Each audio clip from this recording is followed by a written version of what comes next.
Today we're going to be talking about personal pronouns, which include subject pronouns, object pronouns, stressed pronouns, reflexive pronouns, and adverbial pronouns. A subject pronoun replaces the noun that acts as the subject of the sentence. In English, that's I, you, he, she, us, etc. In French, it's je, tu, il, elle, on, nous, vous, il, elle. The subject pronoun je en français translates to I. So if you want to use je in a sentence, you can say je parle français. I speak French. When using je and the next word begins with a vowel, you're going to take away the E and you're going to add an apostrophe, such as j'adore voyager, j'habite en Paris, etc.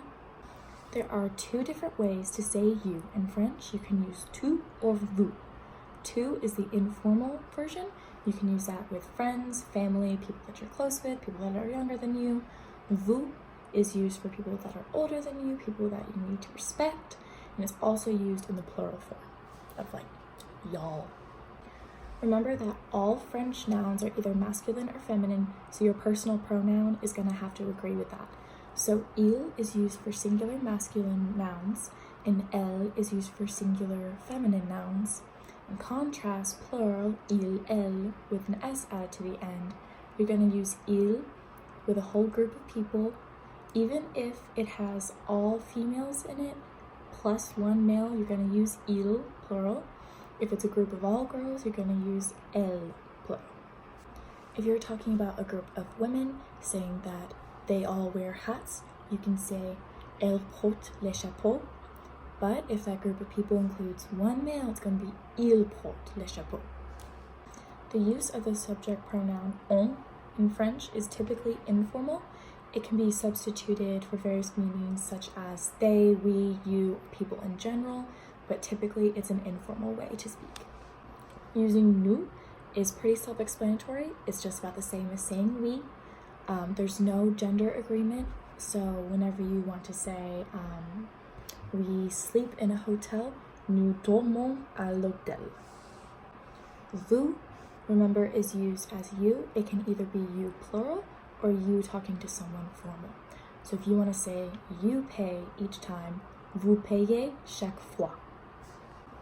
Now it's time to just get a little bit tricky.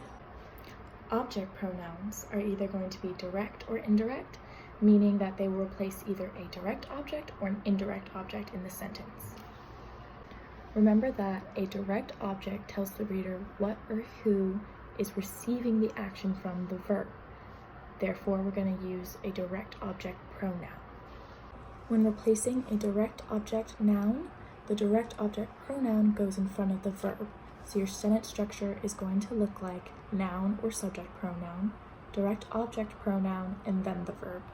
The direct object pronouns are me, te, le, la, nous, vous, and les. Some examples using direct object pronouns are tu m'aimes, je t'aime, elle la chante. Now for indirect object pronouns. Indirect object pronouns refer to people and they are always preceded by the preposition a. The indirect object pronouns are me, te, lui, nous, vous, and le. You have to be careful whenever you use indirect object pronouns in French because in English, sometimes you won't use a prepositional phrase, but in French you will, such as téléphoner. You always say téléphoner à, calling somebody. So therefore, you're going to be using the indirect object pronoun where you wouldn't do that in English. So you could say je lui téléphone, saying I called him. In French, there are some verbs where the prepositional phrases are built in and not explicitly there. In English, you would say, I listen to the professor, but in French, you would say, j'écoute le professeur. And to shorten it with the indirect object pronoun, you would say, je l'écoute. Examples of using indirect object pronouns include the doctor talks to you, le médecin te parle, I lend you my book, je te prête mon livre. With the third person singular option, there is no masculine or feminine agreement. It is only lui.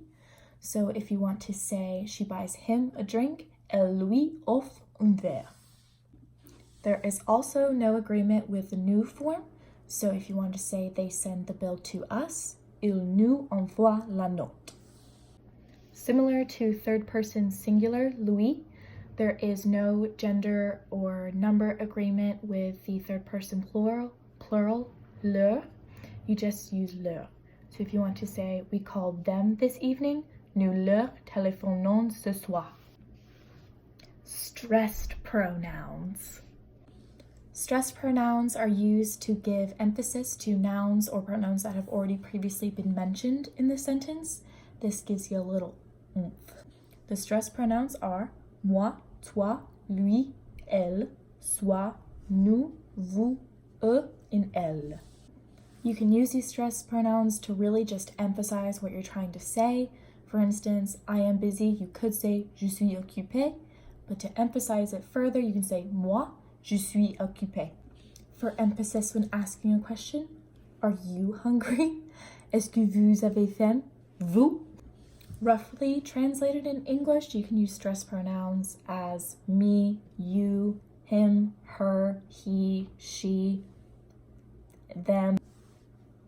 What's that sound? Did someone say reflexive pronouns?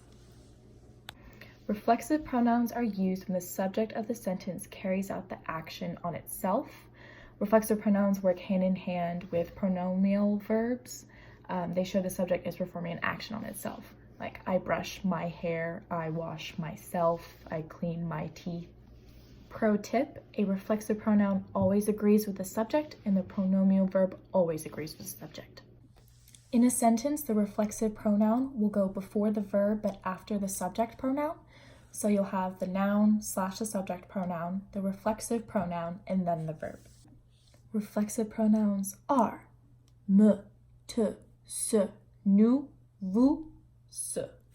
The most common reflexive pronoun instance that everybody knows is je m'appelle. I call myself. It's time to get really tricky now. Adverbial pronouns. There are two adverbial pronouns in French, y and on. They replace indirect objects in a sentence. However, those indirect objects are places and inanimate objects, not people. So it's different. The adverbial pronoun y replaces a noun that represents a location introduced by any preposition except for de. Example of prepositions that you can use for y are à, en, dans, devant, derrière, sous, sur, and chez. You can also use y to replace inanimate objects introduced by the preposition à. For an example, she goes to the class.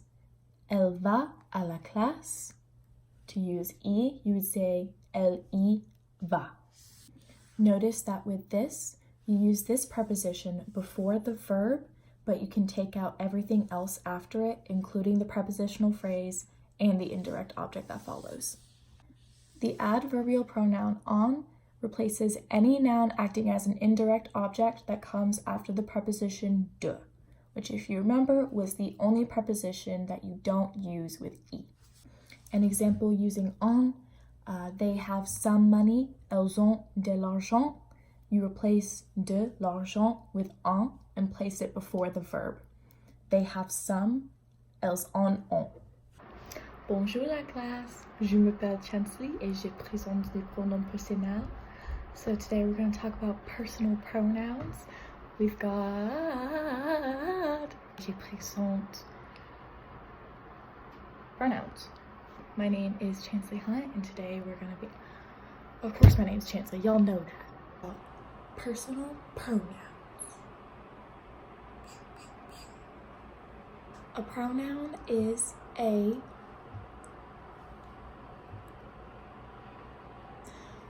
French has so many things. If you want your sentences to sound less elementary and you want to spice up your sentences, stay tuned for more pronouns. Object pronouns. Think about in English, you're saying, I love you. Who do you love? You love, I love. Wait.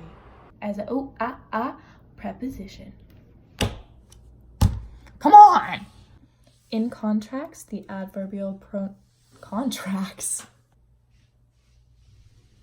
I hope you all have enjoyed learning about personal pronouns today.